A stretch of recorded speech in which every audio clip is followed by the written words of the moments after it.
Hello friends, कैसे हो आप सब। आई होप सब अच्छे होंगे। भगवान की कथा और इसकी विधि और सामग्री। तो चलो गाइस, पूरी तरह कथा में बने रहना। ओके।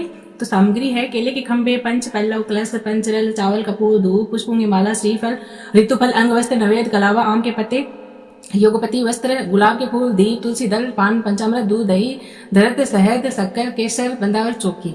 तो ये तो है सामग्री। अब विधि सुनो। व्रत करने वाला पूर्णिमा व संक्रांति के दिन प्रातः काल अथवा सायंकाल को स्नान आदि से निवृत्त होकर पूजा स्थान में आसन पर बैठकर श्रद्धा पूर्वक श्री गणेश, गौरी, वरुण, विष्णु आदि सब देवताओं का ध्यान करके पूजन करे और संकल्प करे कि श्री सत्यनारायण स्वामी का पूजन कथा स्वयं सदैव करूंगा। पुष्प हाथ में लेकर नारायण का ध्यान करते हुए योगपति पुष्प, धूप, नवेद आदि से युक्त होकर स्तुति करे। हे भगवान, मैंने श्रद्धा पूर्वक फल, जल आदि सब आप सामग्री आपको अर्पण की है, इसे स्वीकार कीजिए। मेरा आपको बारंबार नमस्कार है। इसके बाद श्री सत्यनारायण भगवान की कथा पढ़े और स्वयं करें। ओके। तो श्री सत्यनारायण भगवान की अब पढ़ रहे हम कथा। एक समय नैमिषारण्य तीर्थ में सेना के 88,000 ऋषियों ने श्री सूर्य से पूछा, प्रभु, इस कलयुग में वेद विदा रहित मनुष्यों को प्रभु भक्ति किस प्रकार मिलेगी तथा उद्धार कैसे होगा। इसलिए हे मुनि, कोई ऐसा तप कहिए जिसे थोड़े समय में पुण्य प्राप्त होवे तथा मनवांछित फल मिले। वह कथा सुनने की हमारी इच्छा है। सर्वशास्त्र ज्ञाता श्री सूर्य बोले, वैष्णव में पूज्य, आप सबने प्राणियों की हित की बात पूछी है। अब मैं श्रेष्ठ व्रत को आप लोगों से कहूंगा। जिस व्रत को नारद मुनि ने लक्ष्मी नारायण से पूछा था, लक्ष्मीपति ने श्री मुनि श्रेष्ठ नारद से कहा था, सो ध्यान से सुनो। एक समय योगीराज नारद जी दूसरों के हित की इच्छा से अनेक लोगों में घूमते हुए मृत्यु लोक में आ पहुंचे। यहाँ अनेक योनियों में जन्मे हुए प्राय सभी मनुष्य अपने अपने कर्मों के द्वारा अनेकों दुखों से पीड़ित होकर सोचा, किस यत्न के करने से निश्चय ही प्राणियों के दुखों का नाश हो सकेगा। ऐसा मन में सोचकर विष्णु लोक को गए। वहां श्वेत वर्ण और 4 भुजाओं वाले देव के इस नारायण को देखकर जिनके हाथ में शंख, चक्र, गदा और पद्म थे तथा वरमाला पहने हुए थे, स्तुति करने लगे। हे भगवान, आप अत्यंत शक्ति से संपन्न है। मन था वाणी भी आपको पा नहीं सकते। आपका आदि मध्य अंत नहीं है। निर्गुण स्वरूप सृष्टि के आदिभूत वह भक्तों के दुखों को नष्ट करने वाले हो, आपको नमस्कार है। नारद जी से इस प्रकार की स्तुति सुनकर भगवान विष्णु बोले, हे मुनिश्रेष्ठ, आपके मन में क्या है? आपका किस काम के लिए आगमन हुआ है? निसंकोच कहो। तब नारद मुनि बोले, मर्त्युलोक में सब मनुष्य जो अनेक योनि में पैदा हुए अपने अपने कर्मों के द्वारा अनेक प्रकार से दुखी हैं। हे नाथ, मुझ पर दया रखते हो तो बतलाइए कि उन मनुष्यों की सब दुख थोड़े से ही प्रयत्न से कैसे दूर हो सकते हैं। श्री भगवान जी बोले, हे नारद, मनुष्य की भलाई के लिए तुमने बहुत ही अच्छी बात पूछी है। जिस काम के करने से मनुष्य मोह से छूट जाता है वह मैं कहता हूँ, सुनो। बहुत पुण्य देने वाला स्वर्ग तथा मर्त्युलोक में दुर्लभ एक उत्तम व्रत है। आज मैं प्रेम वश होकर तुमसे कहता हूँ। श्री सत्यनारायण व्रत अच्छी तरह विधि पूर्वक करने से मनुष्य आयु पर्यंत यहाँ सुख होकर मरने पर मोक्ष को प्राप्त होता है। श्री भगवान के वचन सुनकर नारद मुनि बोले, उस व्रत का फल क्या है, क्या विधान है और किसने यह व्रत किया है और किस दिन यह व्रत करना चाहिए, विस्तार से कहिए। भगवान बोले, दुख शोक आदि को दूर करने वाले, धन धान्य को बढ़ाने वाले, सौभाग्य तथा संतान को देने वाला यह व्रत सब स्थानों पर विजय कराने वाला है। भक्ति संतान को देने वाला यह व्रत सब स्थानों पर विजय कराने वाला है। भक्ति और श्रद्धा के साथ किसी भी दिन मनुष्य श्री सत्यनारायण की प्रातः काल के समय ब्राह्मणों को बंधुओं के साथ धर्मपरायण होकर पूजा करे। भक्ति भाव से नवेद केले का फल, घी, दूध और गेहूं का चूर्ण सवाए लेवे। गेहूं के अभाव में साड़ी का चूर्ण, शक्कर, गुड़ ले और सब भक्षण योग्य पदार्थ जमा करा के भगवान को अर्पण कर देवे तथा बंधु सहित ब्राह्मणों को भोजन करावे। पश्चात स्वयं भोजन करे। नित्य गीत आदि का आचरण कर श्री सत्यनारायण भगवान का स्मरण करते हुए समय व्यतीत करे। इस तरह व्रत करने से मनुष्य की इच्छा निश्चय ही पूरी होती है। विशेषकर कली काल में भूमि पर यह मोक्ष का सरल उपाय है। दूसरा अध्याय। सूर्य बोले, हे ऋषियों, जिसने पहले समय में इस व्रत को किया है उसका इतिहास कहता हूँ, सो ध्यान से सुनो। सुंदरकाशी नगरी में एक अत्यंत निर्धन ब्राह्मण रहता था। वह भूख और प्यास से बेचैन हुआ नित्य पृथ्वी पर घूमता था। ब्राह्मणों से प्रेम करने वाला भगवान ने ब्राह्मणों को दुखी देखकर बूढ़े ब्राह्मण का रूप धर उसके पास जा आदर के साथ पूछा, हे विप्र, नित्य दुखी हुआ पृथ्वी पर क्यों घूमता है? हे श्रेष्ठ ब्राह्मण, ये सब मुझसे कहो, मैं सुनना चाहता हूँ। ब्राह्मण बोला, मैं निर्धन ब्राह्मण हूँ, भिक्षा के लिए पृथ्वी पर फिरता हूँ। हे भगवान, यदि आप इसका उपाय जानते हो तो कृपया कर। वृद्ध ब्राह्मण बोला, श्री सत्यनारायण भगवान वनवांछित फल देने वाले, इसीलिए हे ब्राह्मण, तू उनका पूजन कर, जिसके करने से मनुष्य सब दुखों से मुक्त हो जाता है। ब्राह्मण को व्रत का सारा विधान बतलाकर बूढ़े ब्राह्मण का रूप धारण करने वाला श्री सत्यनारायण भगवान अंतर ध्यान हो गए। जिस व्रत को वृद्ध ब्राह्मण ने बतलाया, व्रत का निश्चय कर भिक्षा के लिए चला गया। उसको भिक्षा में बहुत सा धन मिला, जिससे बंधु बांधवों के साथ उसने श्री सत्यनारायण का व्रत किया। इससे करने से वह ब्राह्मण सब दुखों से छूटकर अनेक प्रकार की संपत्तियों से युक्त हुआ। उस समय से वह ब्राह्मण हर मास व्रत करने लगा। इस तरह से सत्यनारायण भगवान के व्रत को जो करेगा वह रहे। नारद जी से यह नारायण का व्रत कहा हुआ है, यह व्रत मैंने तुमसे कहा है हे विप्र, मैं अब और क्या कहूँ। ऋषि बोले, हे मुनीश्वर, इस संसार में इस व्रत को किस किस ने किया है? इस ब्राह्मण से सुनकर किस किस ने इस व्रत को किया है, हम ये सुनना चाहते हैं। इसलिए ये है हमारे मन में श्रद्धा है। सूजी बोले, हे मुनियों, जिसने इस व्रत को किया है वह सुनो। एक समय एक ब्राह्मण धन और ऐश्वर्य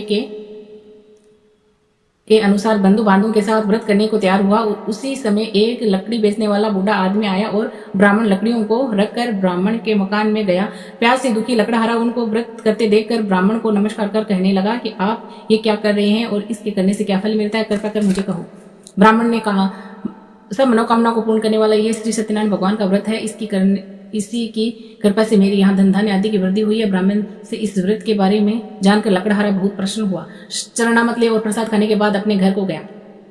लकड़हारे ने अपने मन में इस प्रकार संकल्प किया कि आज नगर में लकड़ी बेचने से जो धन मिलेगा उसी से श्री सत्यनारायण देव का उत्तम व्रत करूंगा। यह मन में विचार कर वह बूढ़ा आदमी लकड़ियां अपने सर पर रखकर जिस नगर में धनवान लोग रहते थे वह उसी सुंदर नगर में पहुंच गया। उस रोज वहां पर उसे उन लकड़ियों का दाम पहले दिनों से चौगुना मिला।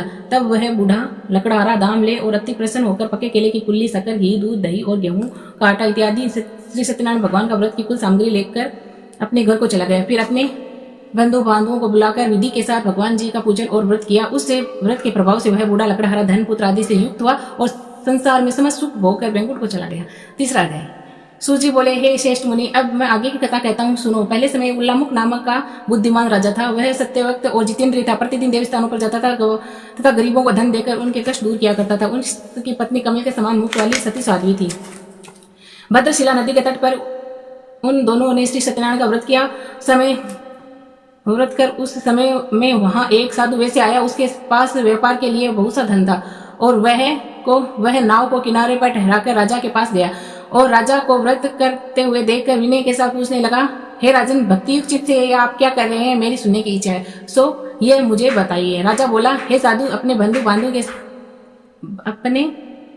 बांधवों के साथ पुत्र आदि की प्राप्ति के लिए व्रत महाशक्तिवान सत्यनारायण भगवान का व्रत है, पूजन किया जा रहा है। राजा के वचन सुनकर साधु आदर से बोला, हे राजन, मुझसे इसका सब विधान कहो। मैं भी आपके कथा अनुसार इस व्रत को करूंगा। मेरे भी कोई संतान नहीं है और इससे निश्चय होगी। राजा से यह विधान सुनकर वह पास निर्वित होकर वह आनंद के साथ घर गया। साधु ने अपनी स्त्री से संतान देने वाला व्रत को समाचार सुनाया और कहा कि जब मेरे संतान होगी तब मैं इस व्रत को करूंगा। साधु ने ऐसा वचन अपनी स्त्री लीलावती से कहे।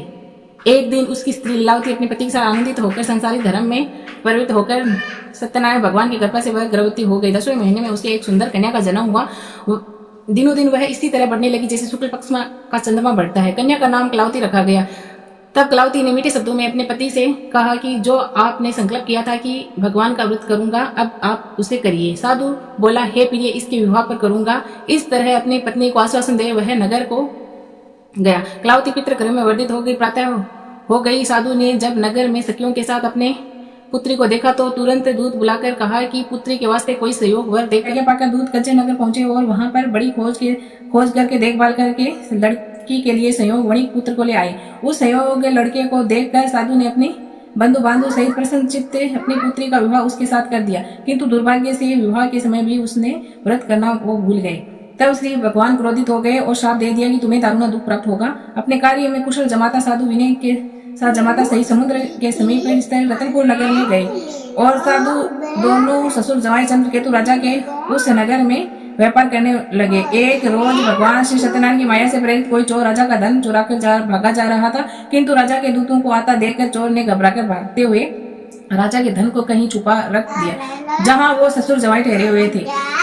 जब दूतों ने उससे साधु वैश्य के पास राजा के धन को रखा देखा तो वह दोनों बांध कर ले गए और प्रसन्नता से दौड़ते हुए राजा के समीप जाकर बोले, ये दो चोर हम पकड़ कर लाए हैं। राजा की आज्ञा से उनको कठोर कारावास में डाल दिया, उनका सब धन छीन लिया। श्री सत्यनारायण भगवान के श्राप द्वारा उसकी पत्नी भी घर पर बहुत दुखी हुई और घर पर जो धन रखा था चोर चुरा कर लिए गए। शारीरिक व मानसिक पीड़ा तथा भूख और प्यास से अति दुखी हो अन्न की चिंता में कलावती एक ब्राह्मण के घर गई। वहां उसने सत्यनारायण भगवान का व्रत होते देख फिर कथा सुनी तथा प्रसाद ग्रहण कर रात को घर आई। माता ने कलावती से कहा, हे पुत्री, अब तक कहाँ रही? वह तेरे मन में क्या है? कलावती बोली, हे माता, एक ब्राह्मण के घर श्री सत्यनारायण भगवान का व्रत देखा है।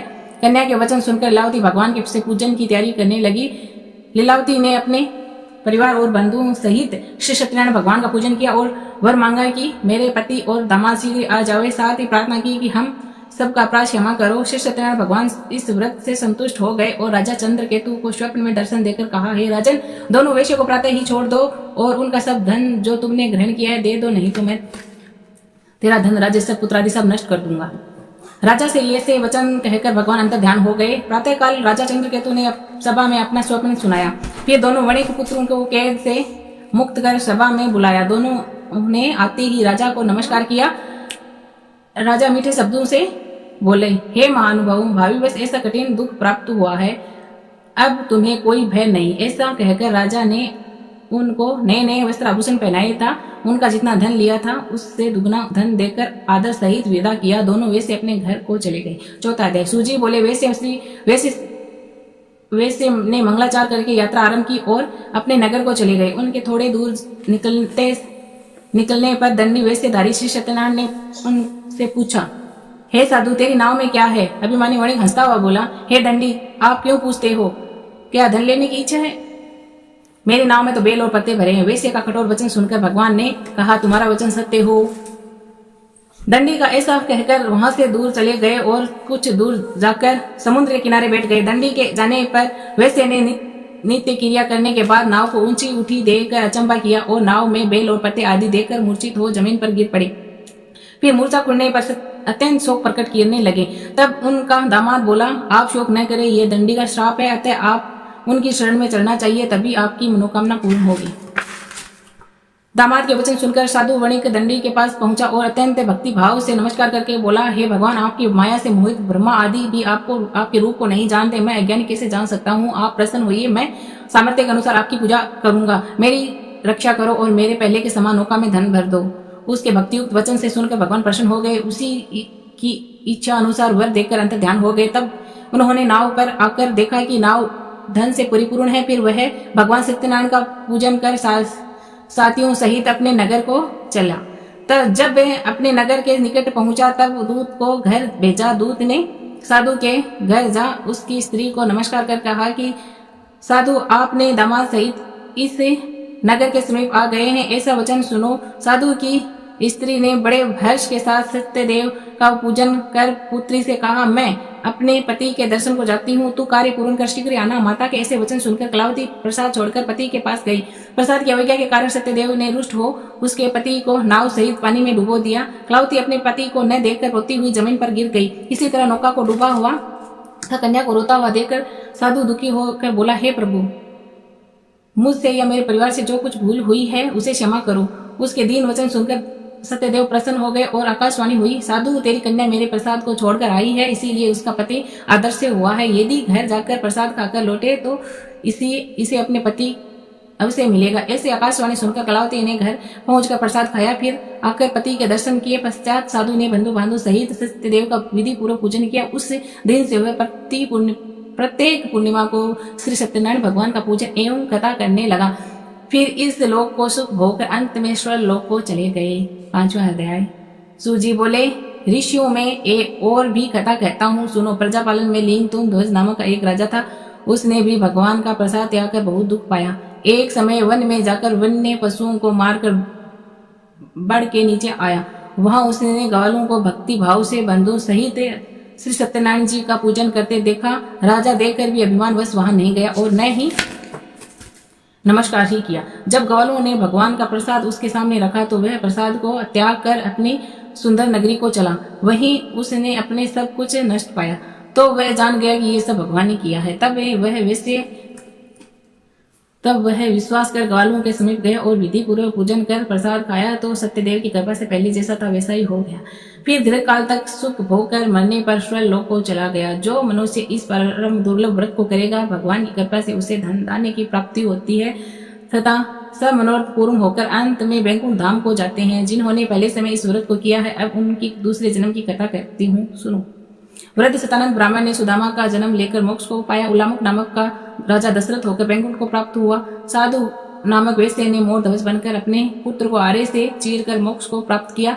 महाराज तुंग ध्वज ने स्वयं भू होकर भगवान में भक्ति युक्त कर्म कर मोक्ष को प्राप्त किया। इति श्री सत्यनारायण भगवान व्रत कथा संपूर्ण। बोलो श्री सत्यनारायण भगवान की जय। कमेंट बॉक्स में जरूर लिखना ओम नमो भगवते वासुदेवाय नमः।